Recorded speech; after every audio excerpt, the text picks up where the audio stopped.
Students, हम लोगों ने पिछले टॉपिक में पिछले डे पर इंटरनेट की बहुत सारी वेब सर्विसेज के बारे में जो पढ़ा था, उनमें से कुछ थी ब्लॉग्स, फोरम्स एक्सेट्रा। अब आगे पढ़ेंगे हम लोग न्यूज़ ग्रुप के बारे में। न्यूज़ ग्रुप क्या होता है? News group is a kind of virtual round table where any user can post messages and other can read them. एक वर्चुअल राउंड टेबल है, मतलब जैसे कि ओपन हम लोग एक साथ बैठ करके कहीं पे कोई ग्रुप डिस्कशन करते हैं। कोई एक टॉपिक दे दिया गया, 10 बच्चों को बिठा दिया गया एक ही जगह पर, तो हम लोग आपस में एक दूसरे के सामने बैठे हुए एक दूसरे के साथ डिस्कस करते हैं। That is known as a group discussion.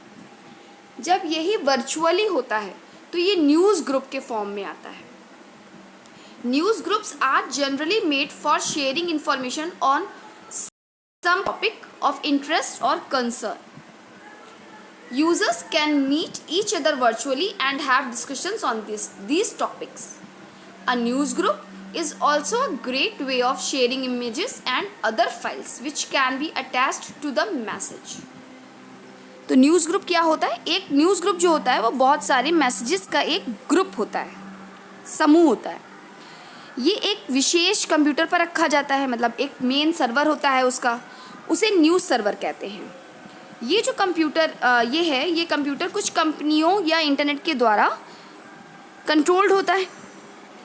ऐसे कंप्यूटर पर हज़ारों न्यूज़ ग्रुप्स होते हैं जो सब्जेक्ट के अकॉर्डिंग बने होते हैं। हमें अपनी इंटरेस्ट के अकॉर्डिंग अपने न्यूज़ ग्रुप को ढूंढना होता है और उस पर हम मैसेजेस को पढ़ सकते हैं और अपने भी कुछ विचार, थॉट्स, आइडियाज़ वहाँ पे हम डाल सकते हैं ताकि और लोगों को भी उससे हेल्प मिले और वो डिस्कशन में शामिल हो। अब इस तरीके के न्यूज़ ग्रुप में को एक्सेस कैसे करेंगे? नीचे एक स्टेप्स दी गई हैं कुछ। First step, log on to the website. कौन सी वेबसाइट? जो भी न्यूज़ ग्रुप की वेबसाइट होगी, फॉर एग्जाम्पल www.groups.yahoo.com। सेकेंड है सर्च ग्रुप। जो सर्च बॉक्स होगा उसमें हम अपना अब इंटरेस्ट का सब्जेक्ट लिखेंगे, जो हमारा सब्जेक्ट इंटरेस्टेड सब्जेक्ट है वो। जैसे यहाँ पे हमें क्रिकेट के बारे में यहाँ पे दिया गया है कि क्रिकेट को टाइप किया, तो अगर हमारा क्रिकेट में इंटरेस्ट है तो हम क्रिकेट को टाइप करेंगे, अदरवाइज हमारा जो भी इंटरेस्टिंग सब्जेक्ट है हम उसे टाइप करेंगे। इसके बाद स्टेप 3,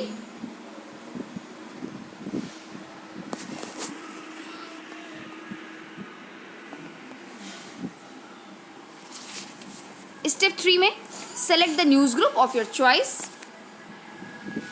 अपनी चॉइस के अकॉर्डिंग का न्यूज़ ग्रुप हम सेलेक्ट कर लेंगे। Click the join group. Join group पे क्लिक कर देंगे।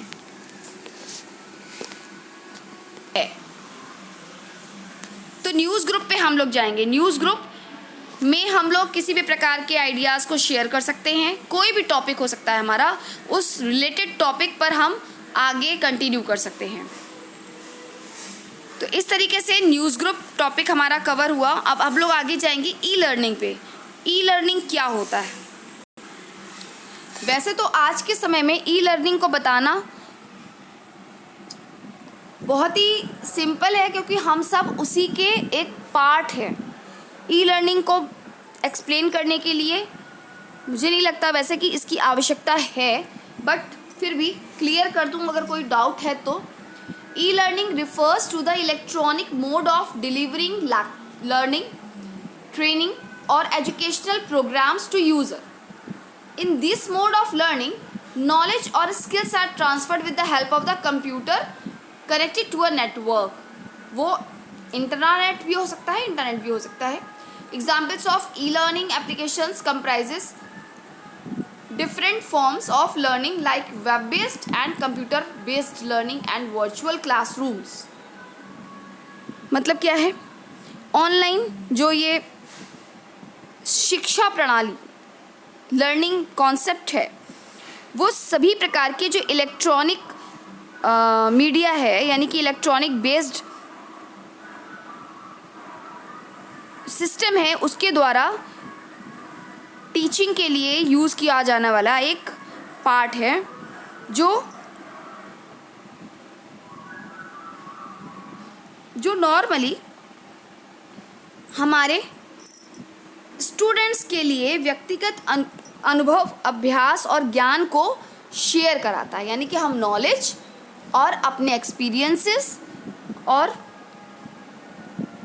अपनी जो ड्राइंग स्किल्स हैं उन सबको एक दूसरे के साथ में शेयर करते हैं इसके माध्यम से। ठीक है, ऑनलाइन आपकी इस समय पर इस पैंडेमिक ये जो सिचुएशन चल रही है, इस सिचुएशन में अगर ई लर्निंग ना होता तो हमारे सामने बहुत बड़ी समस्या खड़ी होने वाली थी कि हम लोग किसी भी प्रकार से एक दूसरे के साथ मिल करके काम नहीं कर पाते। टीचर स्टूडेंट्स के लाइफ में टीचर्स और स्टूडेंट्स दोनों की लाइफ में ये एक बहुत ही इम्पॉर्टेंट रोल है आज के टाइम में जो यूज़ किया जा रहा है। अगर सोचने वाली बात है कि अगर इस तरीके का टूल हमारे पास अवेलेबल ना होता तो हम क्या थे, हम डंप होते। घर के अंदर रह करके बच्चे सारे डंप हो जाते और 1 महीने, 2 महीने, 4 महीने, 6 महीने इसमें क्या होता कि हमारा दिमाग निष्क्रिय हो जाता, अनएक्टिव हो जाता। उसका एक बहुत बड़ा इफ़ेक्ट हमारे ऊपर पड़ता, हमारी बॉडी के ऊपर पड़ता, हमारी मेंटल लेवल के ऊपर पड़ता।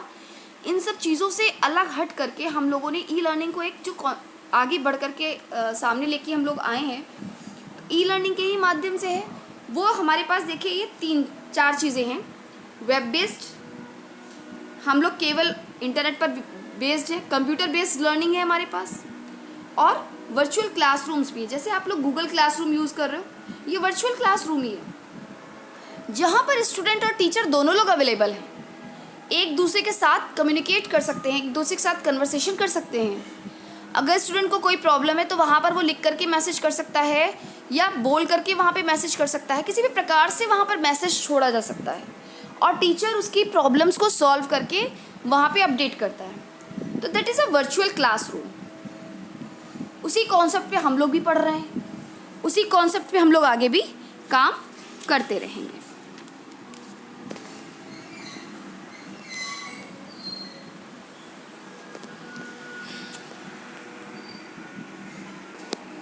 E-learning employs a variety of media such as audio, animation, text, streaming videos to impart learning or training.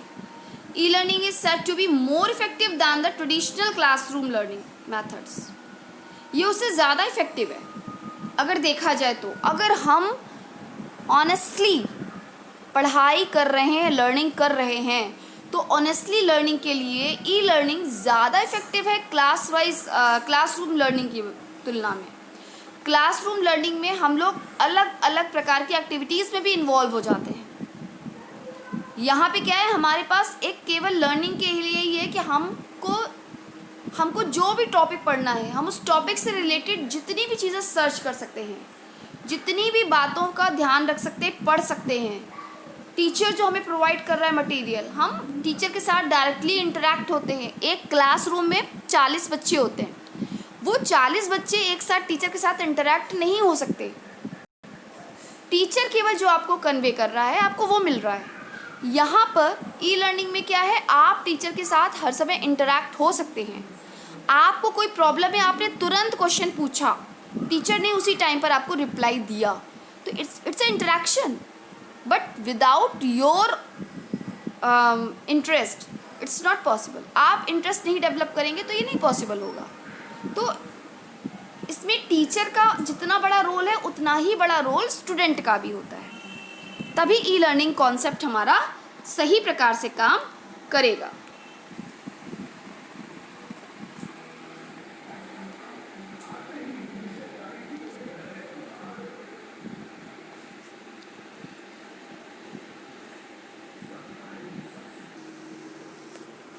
E learning के बारे में अगर हम लोग आगे भी बात करें तो प्रॉब्लम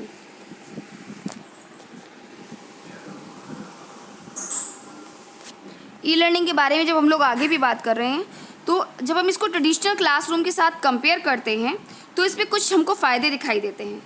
क्या है फ़ायदे वो? जैसे कि कॉस्ट इफ़ेक्टिव है ये,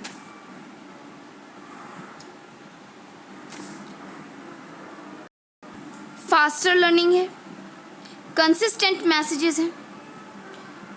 कॉस्ट इफेक्टिव कैसे? It eliminates the expense and time incurred in traveling by both the instructor and the learner to be at one location.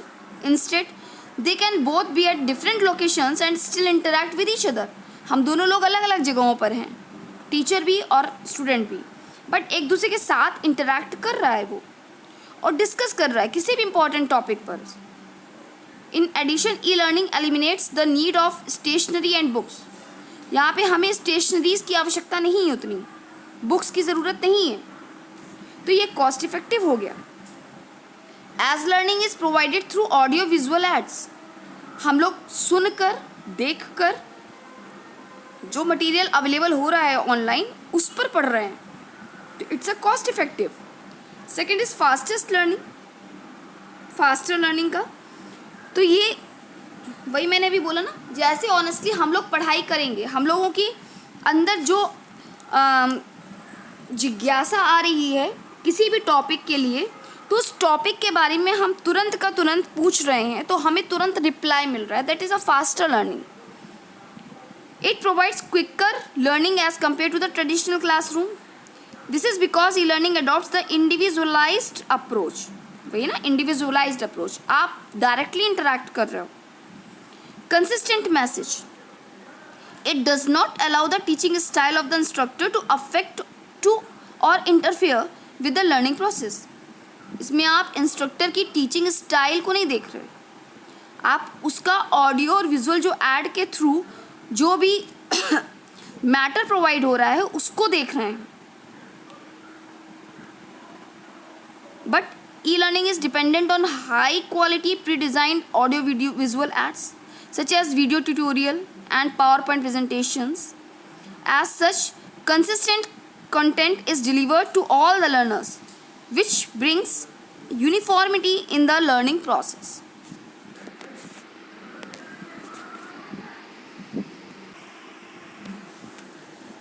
Anywhere, anytime and anyone.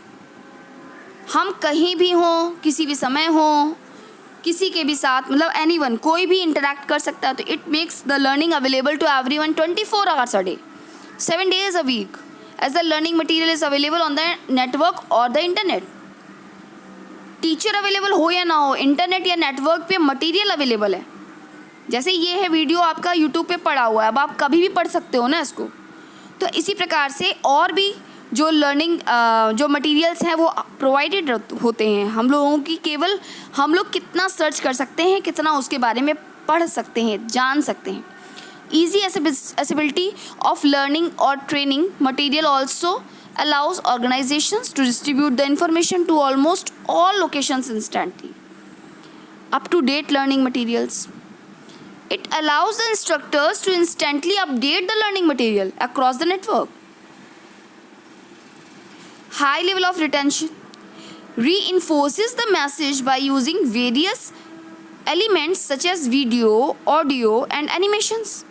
हम इसमें कितना भी कुछ डाल सकते हैं, कोई भी एनिमेशन यूज़ कर सकते हैं, वीडियोज़ यूज़ कर सकते हैं, ऑडियोज़ यूज़ कर सकते हैं। You can also go back और टू और replay the topics that you may have found difficult to understand. अगर हमें कोई टॉपिक समझ में नहीं आया, हम दोबारा से उस वीडियो को रीप्ले कर लेंगे, उस ऑडियो को रीप्ले कर लेंगे, तो हम दोबारा से समझ लेंगे। हमें फिर भी नहीं समझ में आया तो हम एक बार फिर से उसको पढ़ेंगे, देखेंगे, सुनेंगे। तो इस प्रकार से हम लोग बार बार वीडियोज़ को देख सकते हैं, समझ सकते हैं, पढ़ सकते हैं। E learning can be divided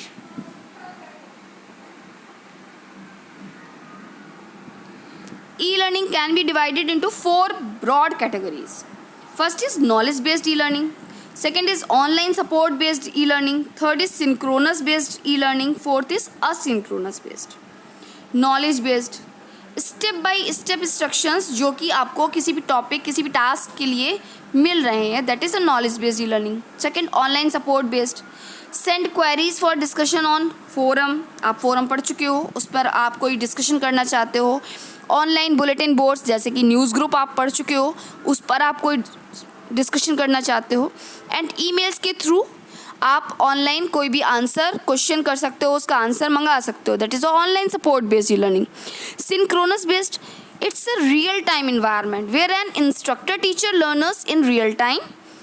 In this type of e-learning, the learner and their instructors can set a time for direct interaction over the internet. जैसे कि गूगल मीट, जूम पर आपकी क्लासेस होने की बात होती है, तो it's a synchronous based e-learning. Asynchronous based e-learning, learning process does not take place in real time but is implemented by means of the internet, intranet and CD-ROMs. Asynchronous, जैसे कि मैंने ये वीडियो डाल दिया, अब इस वीडियोस के through आप इंटरनेट के थ्रू आप पढ़ सकते हो उस टॉपिक पर, लेकिन यहाँ पर इंटरेक्शन डायरेक्टली नहीं हो रहा है। अभी सिंक्रोनस बेस्ड में डायरेक्टली इंटरेक्शन हो रहा है, यहाँ पे इनडायरेक्टली इंटरेक्शन हो रहा है। आपने टॉपिक पढ़ा, आपने कुछ मुझसे पूछा, मैंने उसे रिप्लाई दिया, वो एक अलग चीज़ है। बट इस समय पर जब ये वीडियो आपके सामने डिस्प्ले हो रहा है, तब आप हमसे कुछ नहीं पूछ सकते हैं। तो it's a asynchronous based e learning.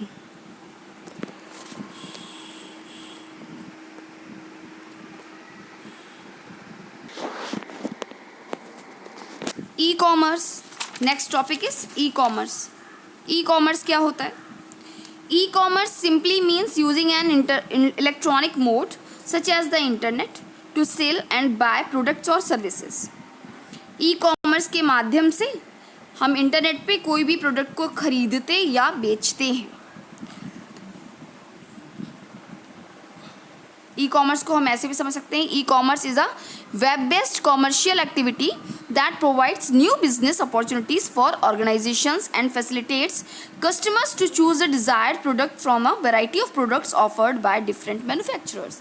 आज के टाइम में सबसे फेमस आपकी ऑनलाइन शॉपिंग ही होती है। इस पेंडेमिक पोजीशन में हम लोग ज़्यादातर ऑनलाइन शॉपिंग पर ही बेस्ड रहे।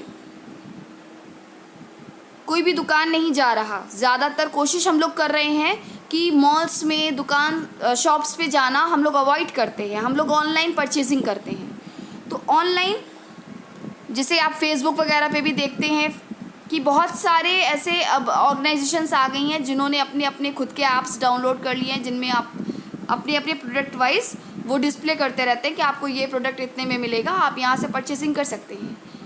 दे आर सिक्योर्ड और not, that is the another thing, but secured way में भी आपके अमेज़ॉन है, फ्लिपकार्ट है, स्नैपडील है, ये सब आपको प्रोवाइड कर रहा है कि आप किसी भी प्रकार से यहाँ पे परचेजिंग कर सकते हैं। मतलब आप उनकी तुलना में तो यहाँ सिक्योरिटी है, थोड़ा सा हमें ध्यान देते हुए शॉपिंग करनी होती है। बस थोड़ा सा हमें इस बात के लिए कॉन्शियस रहना होता है कि हाँ, हमारे साथ किसी भी प्रकार का फ्रॉड ना हो।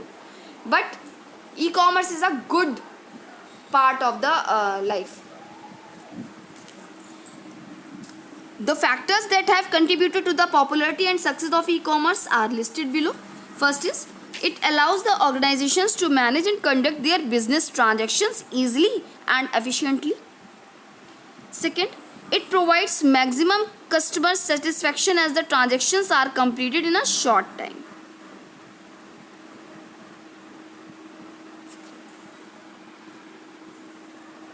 Moreover, the process of getting feedback of products from the customers is quick and simple. जैसे अमेज़ॉन पे भी है, आपने कोई सामान मंगाया, एक एग्जाम्पल ले रही हूँ, तो आपको अगर वो समझ में नहीं आया, आपने ख़रीदा, उसके आप 10 दिन 15 दिन के अंदर रिटर्न के लिए भी आप डाल सकते हैं। ये फैसिलिटीज़ होती हैं, लेकिन सब जगह नहीं होती हैं, कुछ पे होती हैं। तो ये फैसिलिटीज़ का हम यूज़ कर सकते हैं। मान लीजिए हमको नहीं समझ में आया, हमें फीडबैक हमें मतलब उसका सही नहीं लगा, तो हमने फीडबैक उसमें डाल दिया। कुछ भी जो भी उसके साथ प्रॉब्लम थी, वो हमें ख़राब मिला था, टूटा हुआ मिला था, ब्रेकेज था उसके साथ में, या कुछ भी, तो हमें उसमें बहुत सारी ऑप्शंस होते हैं, उनको हमने सेलेक्ट किया। जो भी हमें लग रहा है उस प्रोडक्ट के साथ में प्रॉब्लम, उसके साथ हमने उसकी रिटर्न डाल दिया। विद इन 2 डेज़ 3 डेज़ जो भी हमारा पैसा जो कटा हुआ था, वो पैसा हमारे पास रिफ़ंड आ जाता है। तो इट्स अ ईजी प्रोसेस.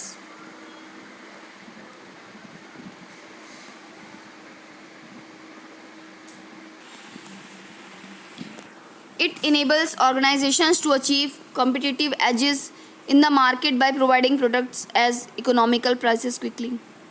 अब बीच बीच में इन लोगों में सेल आती रहती है. अमेज़ॉन पे सेल आ रही है, आज फ्लिपकार्ट पे सेल आ रही है. तो इसका क्या है मतलब, क्योंकि आज के टाइम में कंपटीशन बहुत ज़्यादा हो गया है, तो उस कंपटीशंस को भी फाइट करते रहते हैं. Allows customers to access products and services of an organization anytime anywhere by using the internet. कभी भी कहीं भी परचेजिंग कर सकते हैं. It provides better trading opportunities to small merchants as well as other parties such as suppliers, wholesalers, retailers, as they can have their own web stores on the internet or to trade online. उनको किसी shop की ज़रूरत नहीं है, उन्होंने web store खोल दिया internet पे. अब वो वहाँ से मतलब कॉमर्शिंग कर सकते हैं, कॉमर्शियली उसको बेच सकते हैं, खरीद सकते हैं आप वहाँ से. Opens new opportunities of earning and revenue generation even for consumers who can also sell products to other consumers without maintaining an inventory of their own. It helps organizations to improve the quality of their products and services based on the feedback received from their online customers. तो e-commerce I think आप समझ गए होंगे. E-commerce में कुछ भी ऐसा नहीं है जो समझा ना जा सकता हो. आज के समय का सबसे ज़्यादा उपयोग में किया जाने वाला टूल है ये इंटरनेट का. कि आजकल ऑनलाइन शॉपिंग, मुझे नहीं लगता ऐसा कि शायद ही है कि कोई ऐसा हो जो ऑनलाइन शॉपिंग नहीं करता हो. बट ऑनलाइन शॉपिंग सबसे ज़्यादा फेमस हो रहा है आज के समय में, बहुत ज़्यादा मतलब पब्लिक की डिमांड्स पे है. नेक्स्ट है आपका मोबाइल टिकटिंग. मोबाइल टिकटिंग क्या होती है? Paperless ticket, it's a mobile ticket. जहाँ पर हमें पेपर की ज़रूरत ना पड़े तो वो आपकी मोबाइल टिकट हो गई. इसमें टिकट मोबाइल एप्लीकेशन पर ही आती है. आप वो टिकट किसी भी चीज़ की बुक कर सकते हैं, वो चाहे आप ट्रेन की टिकट बुक कर रहे हो, चाहे मूवी शो की, किसी भी प्रकार की टिकट को आप बुक कर सकते हैं. वो मोबाइल टिकटिंग होती है. Mobile ticketing is a technology whereby customers obtain tickets on their cell phone in the form of the text message. M-ticketing has made e-commerce really easy for the users. For instance, to book a movie ticket, the customers can choose the desired show and pay instantly from any location by using mobile phones or other such devices. These are various M-tickets available which are discussed as follows. First is barcode M-ticket and secure readable M-ticket. दो प्रकार से यहाँ पर दी गई हैं. Barcode M ticket क्या है? This mobile ticket is delivered as a secure 2D barcode on the customers smartphone. ये फर्स्ट फिगर जो आपकी फिगर 51 है, देखिए ये, तो आपके उस पर एक QR कोड आता है, मतलब बार कोड आता है. उस बार कोड को वहाँ पर आप स्कैन कराएंगे तो आपकी टिकट वो निकल आएगी. Secure readable M ticket, this mobile ticket is delivered in a human readable format. ये लिखे हुए फॉर्मेट में होती है. देखिए फिगर नंबर 52 में ये रीडेबल फॉर्मेट है, इसमें पूरा लिखा हुआ है कि आपकी कौन सी टिकट है, किस चीज़ की. It acts like a normal paper ticket. In this format a security guard can check the mobile ticket on the users phone without using any scanning equipment. इसमें हमें बार कोड रीडर नहीं चाहिए. उसमें क्या था, हमारे पास बार कोड रीडर होगा तभी बार कोड को स्कैन कर पाएगा. ठीक है. Common uses of mobile ticketing. Mobile ticketing के जो कॉमन यूज़ हैं वो क्या है? पहला, booking ticket for flights, buses, trains and for cinemas, concerts, events, live shows. इसी प्रकार से ऑनलाइन फ़्लाइट चेक इन में, डिलीवरिंग गिफ्ट वाउचर्स में मोबाइल टिकटिंग होती है. एडवांटेजेस क्या हैं इसके? First, better customers convenience. बहुत ही कन्वीनियंट होता है. आप कभी भी कहीं भी बुक करते हैं, आपको कोई ये नीड नहीं है कि नहीं आपको जा करके वहाँ पे बुक कराना है, लाइन में लगना है. ऐसी कोई भी आपको आवश्यकता नहीं होती, आपको लाइन में लगने की ज़रूरत नहीं है। तो आप घर बैठे, आपको रात में टाइम मिला, आपने रात में टिकट बुक कर दी, आपको जब टाइम मिला तब आपने टिकट बुक कर दी। आपको वहाँ पर ये भी नहीं कि आपके पास भी कैश होना चाहिए, आप डेबिट कार्ड क्रेडिट कार्ड के थ्रू ऑनलाइन मतलब नेट बैंकिंग के थ्रू ट्रांजेक्शन्स कर देते हैं। With in a few seconds you can purchase the ticket. उसमें क्या है कि पता चला बहुत लंबी लाइन लगी हुई है, आपको 2 घंटे लाइन में लगे हुए हो गया, उसके बाद आपने टिकट कहीं परचेज कर पाई, तो वो थोड़ा लंबा। It reduced ticket printing mailing cost. Ticket की प्रिंटिंग कॉस्ट जो है उसे रिड्यूस करता है M ticket. M tickets are considered as legal tickets and hence there is no need of printing a ticket. Print कराने की कोई ज़रूरत नहीं है। This reduce the cost of paper work. M tickets are also cost effective as they reduce distribution cost associated with traditional paper based ticketing networks. Next is enhanced revenue opportunities. M-ticketing have tremendously increased the accessibility of tickets to a larger customers base, which in return increases the revenue of business. लेकिन वही बात है ना, किसी भी चीज़ के फ़ायदे होते हैं तो नुकसान भी होते हैं। तो डिसएडवांटेजेस क्या है मोबाइल टिकटिंग के? फर्स्ट है forgery. M tickets can be easily forged. There are many apps to create fake snapshots of M tickets and take the benefit of related services. Second is blocked SMS. Many phones do not allow payment related text messages. Due to this, users do not receive the message related to any payment. उनके पास message ही नहीं आ पाता. Not reliable. You cannot access your M tickets in case your phone is not connected to the internet or is running on low battery. अगर हमारा phone work नहीं कर रहा है पूरी प्रॉपर तरीके से, इंटरनेट के साथ कम्युनिकेशन नहीं हो, मतलब कनेक्शन नहीं हो पा रहा है, तो क्या होता है कि हम एम टिकट को एक्सेस नहीं कर पाते। कई बार होता है कि नेटवर्क बहुत स्लो होता है, नेटवर्क नहीं आ रहा होता है, कई जगहों पर नेटवर्क नहीं आता है, तो वहाँ पर हम टिकट्स को बुक नहीं कर सकते। ये डिसएडवांटेजेस हैं, बट फ़ायदे ज़्यादा हैं, नुकसान कम है उसकी तुलना में। तो इस तरह से आज की क्लास आपकी ओवर होती है।